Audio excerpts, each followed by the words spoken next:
Samajwadi party PC कर रही है, आखिर ऐसी जरूरत क्या हुई और आज की पीसी का मुख्य मकसद क्या है? ऐसा है, पीसी की ज़रूरत इसलिए पड़ी क्योंकि जिस तरह के एग्ज़िट पोल दिखाए जा रहे हैं आप लोगों के द्वारा फर्जी, तो हम अपने आप के माध्यम से बताना चाहते हैं कि सब कुछ फर्जी है। ये केवल इंडिया गठबंधन और उत्तर प्रदेश में खास तौर से समाजवादी पार्टी के कार्यकर्ताओं को डिमोरलाइज करने के लिए किया है। क्योंकि आप लोगों ने कभी ये नहीं सोचा कि स्थिति क्या है प्रदेश की। आप देखिए, देश के 3 बड़े नेता जो बीजेपी के हैं उत्तर प्रदेश से चुनाव लड़ रहे हैं, 2 लड़ रहे हैं, 1 मुख्यमंत्री, मोदी जी, राजनाथ सिंह और योगी जी। मोदी जी चुनाव लड़ रहे हैं बनारस से। बनारस के आसपास की एक भी सीट बीजेपी नहीं जीत रही। जौनपुर हम जीत रहे, गाजीपुर हम जीत रहे, चंदौली हम जीत रहे, आजमगढ़ हम जीत रहे, मऊ हम जीत रहे, एक सीट नहीं जिता पा रहे। लखनऊ के आसपास बाराबंकी हम जीत रहे, मोहनलालगंज हम जीत रहे, हरदोई हम जीत रहे, उन्नाव हम जीत रहे, सीतापुर हम जीत रहे। कौन सी सीट हैं जो नेताओं के आसपास भी प्रभाव वाली जीत पा रहे? एक भी नहीं जीत रहे।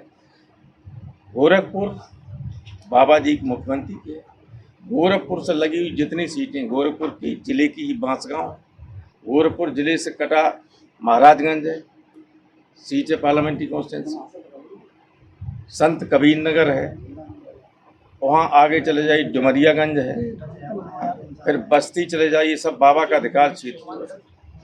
उन सब में एक भी सीट बीजेपी नहीं जीत रही। फिर ये जो एग्जिट पोल करने वाले हैं, कैसी मनगढ़ंत बातें करते हैं। कोई यहाँ तक कि मैंने तो देखा कि उसमें देखा कि सर निरहुआ का पलड़ा भारी।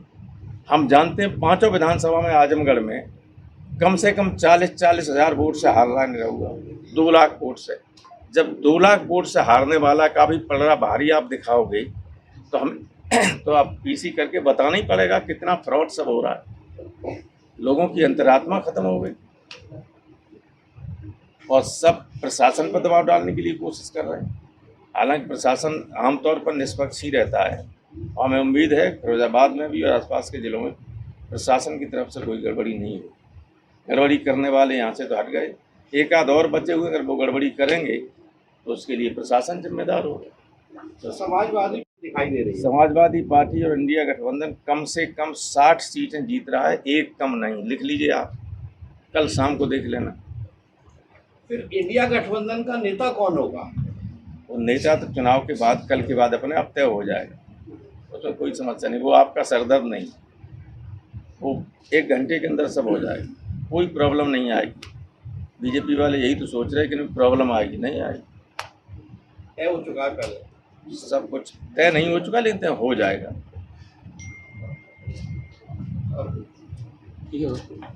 व्यवस्था की हुई है, सुबह से मतगणना शुरू हो जाएगी। क्या कहीं आपको कुछ होने का अंदेशा है? जैसा कि बार बार बताया जा रहा है कि गड़बड़ी हो सकती है, एग्जिट पोल और एग्जैक्ट पोल में फर्क आ सकता है, ये समाजवादी पार्टी तो आएगा ही, कह रही है। वो तो आएगा ही। एग्जिट पोल और एग्जैक्ट पोल में का रिजल्ट जो आएगा उसमें फर्क होगा। जमीन आसमान का सब उलट जाएगा, पूरा ज्यों का त्यों एकदम उल्टा हो जाएगा। हम तो अपील यही करना चाहेंगे, जनता से ज़्यादा प्रशासन के अधिकारियों से अपील करना चाहेंगे कि निष्पक्षता पूर्वक तेज़ी से कराएं और 2 बजे तक रिजल्ट यहाँ का डिक्लेयर कर दें। और जनता से कहेंगे कि वो शांति से चुनाव के आउटकम का इंतज़ार करें और चुनाव जीत जो समाजवादी पार्टी आमतौर पर सारे कार्यकर्ता, सारी पार्टियों, बीजेपी के लोग भी स्वीकार कर रहे हैं कि समाजवादी पार्टियां जीत रही है, तो